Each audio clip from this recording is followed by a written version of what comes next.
ये दुनिया अपने अंदर बहुत सारे राज दफन किए हुए है जिनका जवाब किसी के पास नहीं है। आज हम ऐसी ही एक विचित्र घटना के बारे में बात करने जा रहे हैं। नमस्कार, मेरे इस YouTube चैनल पर आप सभी का हार्दिक स्वागत है। इस कहानी की शुरुआत होती है 1980 के दशक में गुजरात के भावनगर जिले से। आज जिस तरह कुछ लोग रातों रात कामयाबी पाने के लिए तंत्र मंत्र का सहारा लेते हैं, तो सोचिए 1980 के दशक में भारत के गांवों की क्या हालत रही होगी। हमारी कहानी भी इसी के इर्द गिर्द है। 1980 के दशक में गुजरात के भावनगर जिले के तलाजा डिस्ट्रिक्ट के एक गांव में नानजी नाम का एक आदमी रहता था। नानजी भी इसी तरह की तंत्र मंत्र और मैली विद्या सीखने में बहुत रुचि रखता था और बहुत सारी मैली विद्या की किताबें पढ़ता था और तंत्र मंत्र किया करता था।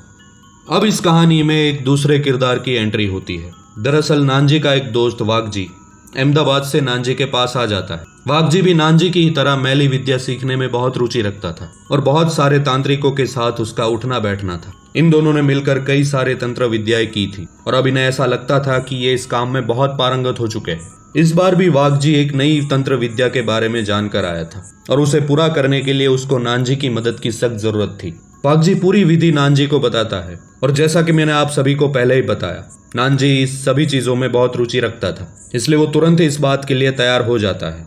दरअसल बात यह थी कि वागजी जिस विद्या को करना चाहता था उसके लिए उसको एक गर्भवती महिला के कलेजे की जरूरत थी। जी हाँ दोस्तों, आपने बिल्कुल सही सुना। इस बार वागजी जिस विद्या को करना चाहता था उसके लिए उसको एक गर्भवती महिला जिसकी मौत हो चुकी हो उसका कलेजा चाहिए था।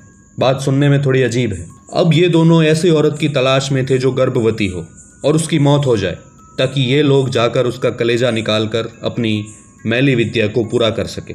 कुछ दिन ऐसे ही बीत जाते हैं। इन दोनों को कामयाबी नहीं मिलती, लेकिन एक दिन नानजी को पता चलता है कि पास ही के गांव में एक गर्भवती महिला की बीमारी के कारण मौत हो चुकी है और उस महिला को उसके परिवार वाले सुबह दफन करने वाले हैं। नानजी ये बात वागजी को बताता है और वागजी समझ जाता है कि उसे जो चाहिए अब उसे मिल सकता है और दोनों अगली ही रात को, यानी उस औरत को दफनाए जाने वाली रात को ही उस औरत का कलेजा निकालने की योजना बनाते हैं। योजना के अनुसार ये दोनों रात के तकरीबन 2:30 बजे वहां पहुंचते हैं जहां उस औरत को दफन किया गया था।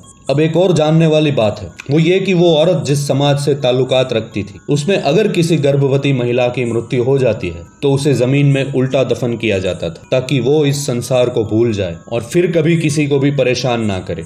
अब पता नहीं उनकी ऐसी मान्यता क्यों थी, लेकिन शायद उसका जवाब आपको इसी कहानी में आगे मिल जाएगा। तो ये दोनों गड्ढा खोदना शुरू करते हैं और औरत की लाश तक पहुंचते हैं। अब आगे उन दोनों के साथ वो होने वाला था जिसके बारे में इन दोनों ने कभी सोचा नहीं था और इस घटना के बाद इन दोनों की जिंदगी हमेशा हमेशा के लिए बदलने वाली थी। तो जैसे ही वो लोग गड्ढा खोदकर लाश तक पहुंचते हैं, वो दोनों देखते हैं कि लाश उल्टी है, जो कि इन लोगों के लिए ये बहुत ही स्वाभाविक बात थी और ये दोनों इस बात से अच्छी तरह से वाकिफ भी थे।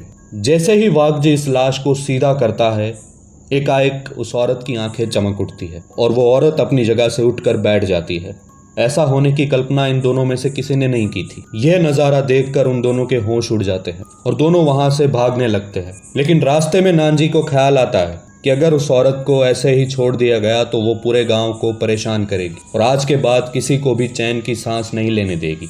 तो वो किसी तरह अपने आप को समझाता है और वापस आकर उस लाश को किसी तरह अपनी कब्र में वापस दफन करता है और वहां से भाग जाता है। लेकिन ये मामला यहीं खत्म नहीं होता। इस घटना के तकरीबन 2 महीने बाद नानजी की लाश उसी के खेत में बहुत ही बुरी हालत में मिलती है। उसका सिर 360 डिग्री मोड़ दिया गया था और लोगों को आज तक पता नहीं चला कि उसकी मौत कैसे हुई और उसका कातिल कौन था। और जब वागजी इस नज़ारे को देखता है तो उसका दिल दहल जाता है और तभी से उसकी दिमागी हालत खराब हो जाती है। उसके घर वालों का यह कहना था कि वो हमेशा ही ये कहता रहता है कि उसे वो आज भी दिखाई दे रही है और रात को अचानक उठकर वो दौड़ने लगता। उसका शरीर काला पड़ चुका था और उसमें कीड़े पड़ चुके थे और एक दिन रात में उसकी भी मौत हो जाती है और इस तरह उस औरत वाली घटना के 2 साल के अंदर अंदर दोनों की ही मौत हो जाती है। जैसा कि मैंने इस कहानी की शुरुआत में कहा था कि ये दुनिया अपने अंदर बहुत सारे राज दफन किए हुए है। उसका जवाब वही दे पाते हैं जिन्होंने खुद उस चीज को महसूस किया हो। लेकिन ज्यादातर लोग जिनका सामना ऐसी घटनाओं से होता है,